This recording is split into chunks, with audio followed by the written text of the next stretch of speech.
बढ़ाते हुए इस सत्र के अग्रिम वक्ता, जो कि राजस्थान में राजकीय महाविद्यालय के संस्कृत विभाग में आचार्य पद को अलंकृत कर रहे हैं, डॉक्टर योगेंद्र भानु सर हैं। आप संस्कृत विद्या के प्रतिष्ठित विद्वान हैं। आप शंकर शिक्षायतन से बहुत दिनों से जुड़े हुए हैं। हमारे गतिविधियों में आप हमेशा सम्मिलित होते रहते हैं। आप समय समय पर शंकर शिक्षायतन को मार्गदर्शन भी देते हैं। आपसे मैं आपके उद्बोधन हेतु विनम्र निवेदन करता हूँ। Doctor Yogendra Bhanu sir. ओम सन्नो मित्रः संवरुणः सन्नो भवत्वर्यमा सन्न इंद्रो बृहस्पतिः सन्नो विष्णुरुक्रमः। नमो ब्रह्मणे नमस्ते वायो त्वमेव प्रत्यक्षं ब्रह्मासि त्वामेव प्रत्यक्षं ब्रह्म वदिष्यामि ऋतं वदिष्यामि सत्यं वदिष्यामि तन्माम अवतु माम अवतु वक्तारम्। ओम शांति शांति शांति। संस्कृत श्री शंकर शिक्षायतन द्वारा आयोजित इस उपनिषद विमर्श कार्यक्रम के अध्यक्ष प्रोफेसर सदाशिव कुमार द्विवेदी जी, बनारस BHU के प्रोफेसर हैं, और इस कार्यक्रम के मुख्य अतिथि प्रोफेसर रामनाथ झा साहब, विशिष्ट अतिथि प्रोफेसर चिप्रारे जी, और मुझसे पहले इस विषय के का बीज बिंदु स्थापित करने वाले आदरणीय प्रोफेसर संतोष शुक्ला जी, और मेरे वक्तव्य के लिए पूर्व पीठिका तैयार करने में सहयोग करने वाले डॉक्टर मनमोहन तिवारी जी एवं डॉक्टर आदरणीय शोभा मिश्रा जी एवं सभी सहभागीगण। पंडित मोतीलाल शास्त्री जी का जो प्रणयन है, पंडित मोतीलाल जी का जो कृतित्व है, वो बड़ा विशद है, और मुझसे जो पहले तीनों वक्ता हैं उन्होंने बहुत अच्छी तरह उस पर प्रकाश डाला है। मैंने जब पंडित मोतीलाल शास्त्री जी का अध्ययन किया, मैं यहाँ पहले ये स्पष्ट कर दूं कि मेरा जो वक्तव्य है वो पंडित मोतीलाल जी की जो व्याख्या शैली है उस पर केंद्रित रहेगा। पंडित मोतीलाल जी का जब मैंने अध्ययन किया तो ये देख के आश्चर्य होता है कि कोई एक व्यक्ति इतना बड़ा वाङ्मय की रचना कैसे कर सकता है, 80,000 पृष्ठों की रचना।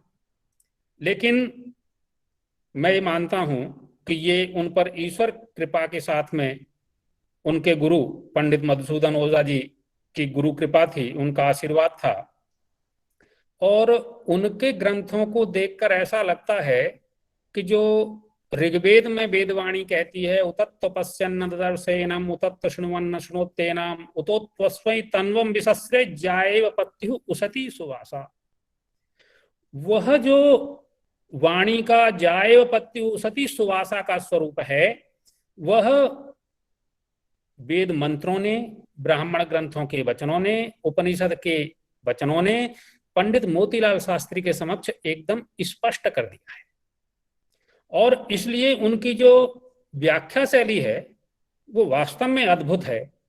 जिस व्याख्या शैली की नवीन श्रृंखला एक तरह से हमें स्वामी दयानंद से प्रारंभ हुई और महर्षि अरविंद ने उसे आगे बढ़ाया, आगे बढ़ती हुई वो पंडित मधुसूदन ओझा में पहुंची, उसे पुष्पित पल्लवित कर इतना सरल और सहृदय बना दिया कि किसी भी विषय को अगर हम देखें तो उसके बिल्कुल सभी पक्षों को उद्घाटित एकदम बहुत सरल भाषा में पंडित जी कर देते हैं। एक उनका जो मैंने चिंतन का विषय देखा वो किसी भी पूर्वाग्रह से मुक्त है। उनका जो चिंतन है, उनका जो आग्रह है वो ज्ञानम विज्ञान सहितम, वो हर ज्ञान को विज्ञान सहित विशेषता के साथ देखना चाहते हैं। उनका जब हम किसी भी ग्रंथ का अध्ययन करते हैं तो उनकी बहुश्रुतता का सामान्यतया ही आभास हो जाता है कि यह विद्वान कितना बहुश्रुत है। वो चाहे वेद मंत्र की व्याख्या करें, वो चाहे उपनिषद की व्याख्या करें, वहां पर वेद, ब्राह्मण ग्रंथ, उपनिषद, गीता, सभी के वचन एक साथ हमें प्राप्त होते हैं। और इस विषय को वो जगह जगह इस बात को कहते हैं। मुंडकोपनिषद के भाष्य में भी, विज्ञान भाष्य में भी उन्होंने इस बात को कहा है कि क्योंकि वेद अध्ययन अध्यापन की परंपरा बहुत चिरकाल से विलुप्त हो गई, बाधित हो गई, विलुप्त तो नहीं कह सकते, बाधित हुई, और उस बाधित होने के कारण जो वेद के पारिभाषिक शब्द थे, उन पारिभाषिक शब्दों के अर्थों की परिभाषा, उनकी व्याख्याएं एक तरह से खंडित हो गई, उन पर एकमत होना बड़ा कठिन हो गया। और इसके कारण एक ही वेद मंत्र का या एक ही उपनिषद का, एक ही ब्राह्मण ग्रंथ के वचन के अलग अलग आचार्यों ने अलग अलग भाष्य किए, अलग अलग संप्रदायों ने उससे अलग अलग सिद्धांत की स्थापना की। तो पंडित जी कहते हैं कि यद्यपि अगर हम किसी एक चीज से अलग सिद्धांत की स्थापना करते हैं तो वो तो दृष्टि भेद से सत्य का स्वरूप हो सकता है, लेकिन जहां उसका खंडन मनन शुरू होता है वह अयथार्थ है। दृष्टि भेद से किसी पक्ष की स्थापना करना, जैसे किसी एक वेद मंत्र में अद्वैत की स्थापना करना, द्वैताद्वैत की स्थापना करना, शुद्धाद्वैत की स्थापना करना, ये तो यथार्थ है। लेकिन यदि हम उस पर फिर दूसरे पक्ष का खंडन करते हैं तो ये अयथार्थ हो जाता है। यहां से हम अपने जो सही मार्ग है उस सही मार्ग से भटक जाते हैं। इसी तरह वो वेदों के विषय में कहते हैं कि वेद जो है, हमारे यहाँ वेदों के संबंध में एक बहुत विचित्र परंपरा है। एक तो हर व्यक्ति वेद का विद्वान है, जिसने सहतौते याद नहीं किए हैं वो वेद पर टिप्पणी करने चलता है। एक तो वो पक्ष है। दूसरा है कि जो वेद के विद्वान हैं उनकी भी अपनी अपनी मान्यताएं। उसमें एक पक्ष तो कहता है कि वेद तो सिर्फ विज्ञान का विषय है, दूसरा उसे ईश्वरीय ज्ञान मानता है, और एक पक्ष है जो पाश्चात्यों का है जो वेद को इतिहास मानता है। और ये तीनों एक दूसरे का खंडन भी करते हैं और उस पर लड़ते भी। पंडित जी का इसमें मानना है, मोतीलाल शास्त्री जी का इसमें कहना है कि एक एक स्वरूप को अगर वेद का हम मानेंगे तो उस रूप में तीनों ही गलत हैं, लेकिन सर्वम वेदात् प्रसिद्ध्यति, इस सिद्धांत पर वहां विज्ञान भी वेद से सिद्ध होगा, ईश्वरीय ज्ञान भी वेद से सिद्ध होगा, और इतिहास भी वेद से सिद्ध। मुंडकोपनिषद विज्ञान भाष्य को प्रारंभ करते हुए कि देखिए, जब ब्राह्मण ग्रंथ भरद्वाज की चर्चा करते हैं तो वो कहते हैं कि अन्न भरण करने वाला प्राण जो है वो भरद्वाज है। लेकिन अब जब हम यहाँ उपनिषद का अध्ययन कर रहे हैं तो यहाँ उपनिषद क्या कह रहा है? उपनिषद की पहली पंक्ति कह रही है कि भरद्वाज से अंगिरा को ज्ञान प्राप्त हुआ। तो वो भरद्वाज कोई व्यक्ति ही रहा होगा, अंगिरा कोई व्यक्ति ही रहा होगा। तो इस रूप में वेद जब कोई बात कहता है तो वह आदि है, आदि भौतिक भी है और आध्यात्मिक भी है। इन तीनों रूपों में वह अपनी बात को कहता है। इस बात को उन्होंने स्पष्ट करते हुए कहा है कि जब हम किसी भी वेद मंत्र की व्याख्या करें, देख, वेद मंत्र से मेरा तात्पर्य इसमें वेद, वैदिक संहिता, उपनिषद, ब्राह्मण तीनों समाहित हैं। जब हम किसी भी वैदिक मंत्र की व्याख्या करते हैं तो वहां पर 8 भाग बन जाते हैं। और आधुनिक रूप में जिस वैदिक माइथोलॉजी की चर्चा हम करते हैं, वह उन्होंने अपने 8वें हिस्से पर रखा है, 8वें स्थान पर उसे रखा है, और उसका नाम दिया है वैदिक मिथ्यालॉजी।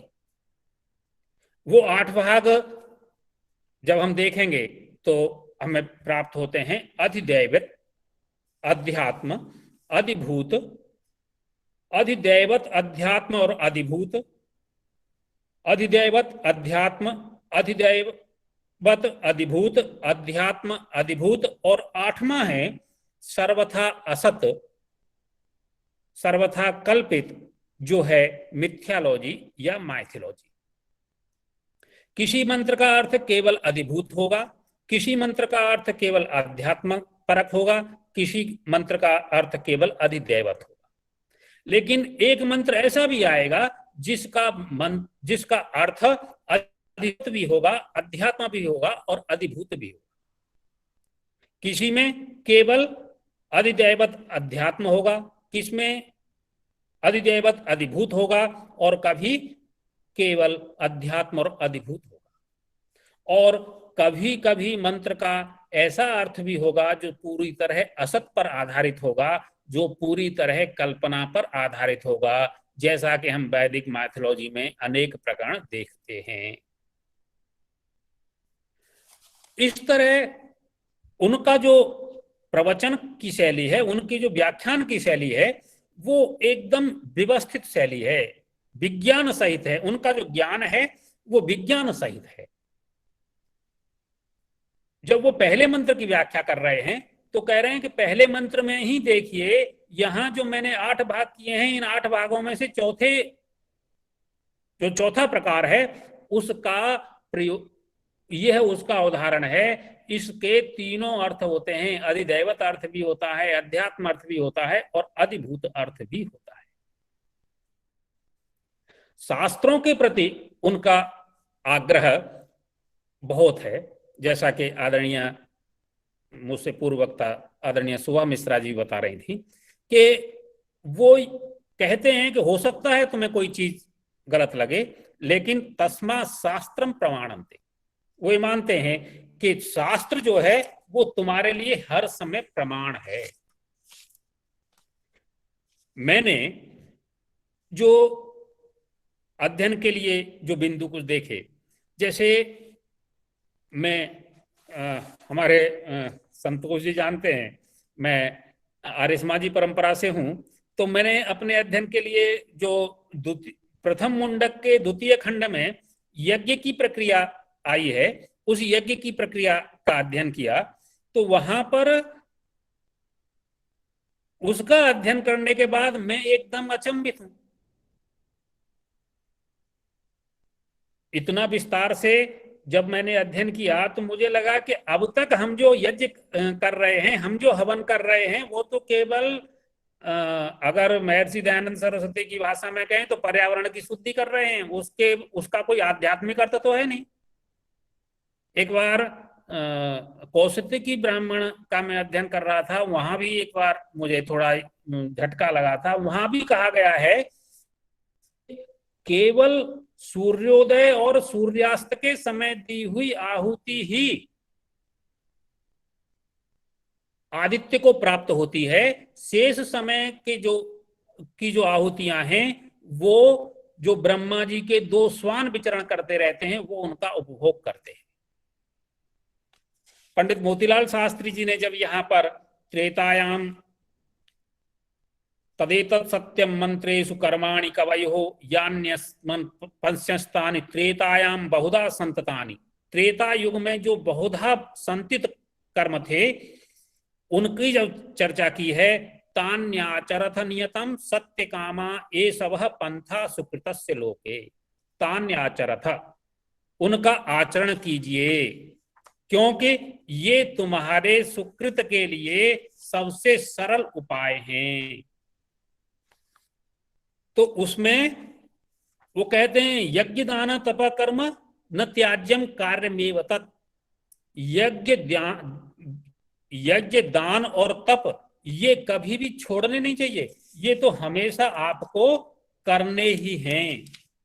लेकिन ये कैसे करने हैं, इस पर शास्त्री जी कहते हैं कि यज्ञ जब आप करेंगे तो जो यज्ञ है ये सुकृत का मार्ग है, ये स्वर्गलोक की प्राप्ति का सबसे सरल और सुवारित अबारित द्वार है, इसमें कोई बाधा नहीं है। लेकिन इसे तभी करना है जब आप वैध कर्म करेंगे। यदि वैध यज्ञ करेंगे तब ही ये आपको यज्ञ का फल प्रदान करेगा। अब वैध यज्ञ, हम सभी संस्कृत के विद्यार्थी हैं तो प्रायः सभी यज्ञ आदि कर्मों से जुड़े हुए हैं। अब वैध यज्ञ की परिभाषा अगर पंडित जी की दृष्टि में आप देखें तो वो कह रहे हैं कि यदि यज्ञ क्या है, यज्ञ प्रकृति की नकल है, जो प्रकृति की नकल है वही वैध यज्ञ है। प्रकृति में जैसा जैसा हो रहा है वैसा करने में ही यज्ञ करना सफल है। आभनीय अग्नि प्रज्वलित हो रही है, उससे चाहे जिस प्रदेश में आहुति देने से काम नहीं चलता। ईंधन से प्रज्वलित अग्नि ईद है, अवैध है। अब हम जो यज्ञ कर रहे हैं, हम जिन जो आहुतियां दे रहे हैं, उनका वो कह रहे हैं कि ये सर्वथा अवैध है, इसमें आहुति देना निरर्थक है। ऐसा अवैध अग्नि हव्य वाहन नहीं हो सकता। फिर प्रश्न उठता है कि फिर कौन सी अग्नि में हवन करना चाहिए, तो उन्होंने कहा है कि सामिधेनी मंदे समिद्ध वैद अग्नि ही प्राण देवताओं के साथ हव्य का संबंध कर सकता है।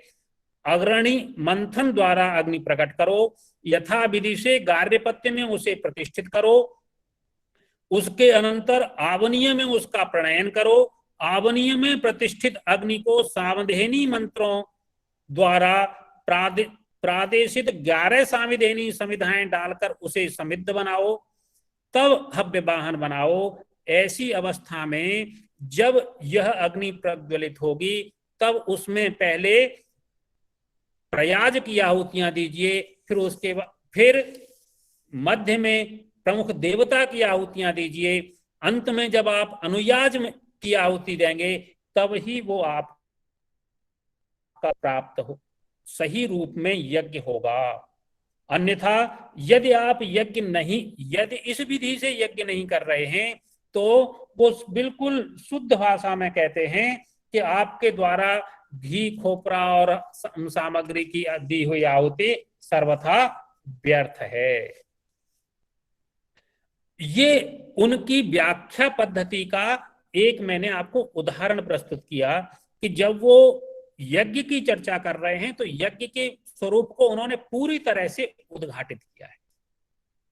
इसी क्रम में जब उन्होंने यज्ञ की 7 ज्वालाओं की चर्चा की है तो वहां उन्होंने बताया है कि ये जो 7 ज्वालाएं हैं, इन 7 ज्वालाओं के मूल में 7 प्राण विद्यमान है। अंगारे पर जो उत्पन्न अग्नि है, उस अंगिरा प्राण से उत्पन्न जो अग्नि है उसके मूल में 7 प्राण हैं। उनकी जो लालायमान जो अग्रभाग हैं वो उसकी 7 ज्वालाएं हैं। और ये जो 7 ज्वालाएं हैं, यही 7 ज्वालाएं आज के युग में जब निगम आगम में पहुंचता है तो आगम में वो थोड़ा और अलग स्वरूप धारण करता है। तो ये जो निगम की 7 ज्वालाएं आगम में आकर के देवी का रूप धारण कर लेती हैं, वो काली, कराली, मनोजवा, सुलोहिता, सुधूम्र वर्णा, स्फुल्लिंगनी और विरुचि नामक ये जो ज्वालाएं हैं, यही आज के युग में प्रसिद्ध जो देवियों के स्वरूप हैं वो हमें प्राप्त होते हैं। काली ही महाकाली है, कराली कंकाली है, मनोजवा कमला है, सुरोहिता रक्तदंतिका है, रक्तांबरा है, सुधूम्रवर्णा धूमावती देवी है, स्फुल्लिंगनी ज्वालामुखी है और विश्वरुचि त्रिपुर सुंदरी है। यहां इसको आगे बढ़ाते हुए वो कहते हैं कि यहां पर जो अंगिरा के 21 प्राण हैं वो सभी इनके मूल में विद्यमान रहते हैं।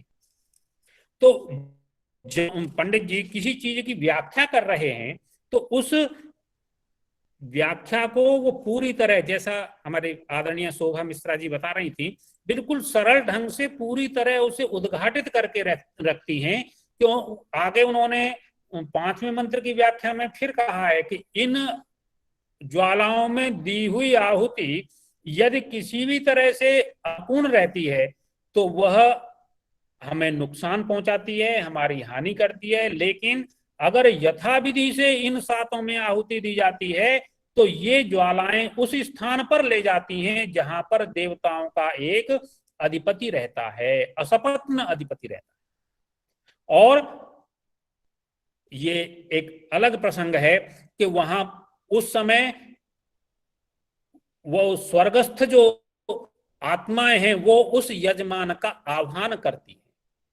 तो इस रूप में पंडित जी ने यज्ञ के स्वरूप का वर्णन किया है। ऐसे ही जो मुंडकोपनिषद के जो प्रमुख प्रमुख बिंदु हैं वहां पर व्याख्या की दृष्टि से मैंने दृष्टिपात किया। एक प्रसंग आता है जो बहुत प्रसिद्ध प्रसंग है कार्य कारण सिद्धांत का, हम सभी लोग उसे पढ़ते हैं। तो वहां पर डॉक्टर प्रोफेसर साहब संतोष शुक्ला जी ने उसकी चर्चा भी की थी। यथोर्ण नाभि सृजते गृणते च यथा पृथिव्याम औषधयः संभवन्ति यथा सतः पुरुषात् केश लोमानि तथा अक्षरात् संभवति विश्वम। यह विश्व कैसे उत्पन्न होता है? तो वहां पर उन्होंने कहा है कि यह जो विश्व है ये क्षर और अक्षर रूप है। इसमें एक निमित्त कारण है और एक उपादान कारण है। वो कहते हैं अर्धम, उन्होंने उदाहरण दिया है ब्राह्मण ग्रंथों का, अर्धम हवै प्रजापतेरात्मनो मर्त्यमासीत अर्धम अमर्त्यम। तो जो मर्त्य है वह क्षर है और जो अमर्त्य है वह अक्षर है। यहां पर उन्होंने कहा है कि कार्य कारण संबंध जिनकी चर्चा उपनिषद ग्रंथों में प्राप्त होती है वह 13 प्रकार के बताए गए हैं। लेकिन यहां पर उन्होंने 3 प्रकार के कार्य कारण संबंधों पर चर्चा की है। पहला है ऊर्णनाभि, दूसरा पृथ्वी औषधि, तीसरा पुरुष केशलोम, चौथा पिता पुत्र और 5वां है मिट्टी और घट। ये उदाहरण 5 हैं लेकिन ये 3 प्रकार के प्रकार भेद हैं। ऊर्णनाभि ऐसी प्रक्रिया है जिसमें जो उत्पत्ति स्थान है, उत्पत्ति से उत्पन्न होने वाली वस्तु उस पर आलंबित भी रहती है और उससे अलग भी रहती है। उससे अलग भी रहती है और उसका विलयन भी होता है और उसका अविलयन भी रहता है। जब पृथिव्याम जो औषधयः हैं उनका हम देखते हैं तो वो पृथ्वी पर आलंबित रहती हैं और उनका विलयन भी पृथ्वी में होता है और वो उससे पृथक भी रहती है। पुरुष के जो केशलोम हैं वो उस पर आलंबित भी हैं और अलग कटने पर अनालंबित भी हैं। उनका पुरुष में दोबारा विलयन नहीं होता और वो पृथक चरत्व उनमें है, वो पुरुष से अलग रह सकते हैं। इसी तरह पिता पुत्र में अलालंबनत्व है, यानी पुत्र जन्म के उपरांत अपने पिता पर आलंबित नहीं रहता है और न ही पिता में विलय होता है, केवल उसमें पृथक चरत्व है। और मृत्तिका और घट में वह प्रभव पर आलंबित भी है, उसका विलय भी उसी में होना है और लेकिन वो उसका पृथक चरत्व है। ये 3 कारणों से उन्होंने इस मंत्र की व्याख्या को बहुत अच्छी तरह से स्पष्ट किया है। इसके साथ ही मैं एक बिंदु पर और 2 मिनट बात रखना चाहूंगा। वो भी बहुत प्रसिद्ध मंत्र है, द्वासुपर्णा सयुजा सखायः। इस मंत्र पर, यह मंत्र प्रायः उपनिषद जितने भी हमारे दार्शनिक सिद्धांतकार हैं उन्होंने अपने सिद्धांत की उपस्थापना के लिए इस मंत्र का आश्रय लिया है और सभी ने इस मंत्र के आधार पर ही, चाहे अद्वैत हो, शुद्धाद्वैत हो, द्वैताद्वैत हो, पूरे पांचों संप्रदायों ने इसी मंत्र का आश्रय लिया है। पंडित मोतीलाल शास्त्री जी ने इस मंत्र के 6 अर्थ किए और 6 अर्थ में इतनी अच्छी तरह बात को स्पष्ट किया है कि किस तरह से जो आलंबन तत्व है वह वृक्ष है और जो साक्षी भाव को लिए हुए जो अमृत तत्व है वह सुपर्ण दृष्टा है, जो अनशनन है, और जो भोग कर रहा है वो क्षर भाग है। इसको उन्होंने 5 रूपों में वर्णित किया है। पहले में वो कहते हैं कि पहले हमें एक चीज जाननी चाहिए कि यह जो संसार तत्व है ये अव्यय पुरुष है। इस अव्यय पुरुष में ज्ञान, विज्ञान, मन, प्राण, वाक, ये 5 कोश हैं। इन 5 कोशों वाला जो अव्यय पुरुष है यही मानो 5 शाखाओं वाला वृक्ष है।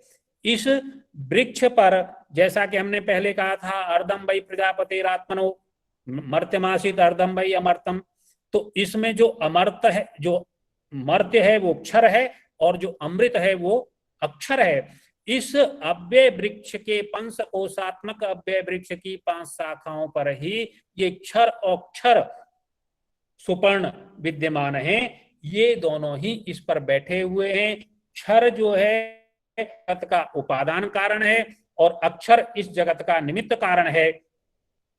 यही इसका रहस्य है। इस क्षर और अक्षर की वो कहते हैं कि ये संयुजा हैं। यद्यपि इनके जो स्वभाव हैं वो सर्वथा पृथक हैं, लेकिन पृथक होते हुए भी इनका ये धर्म है कि ये एक दूसरे से अलग नहीं रह सकते।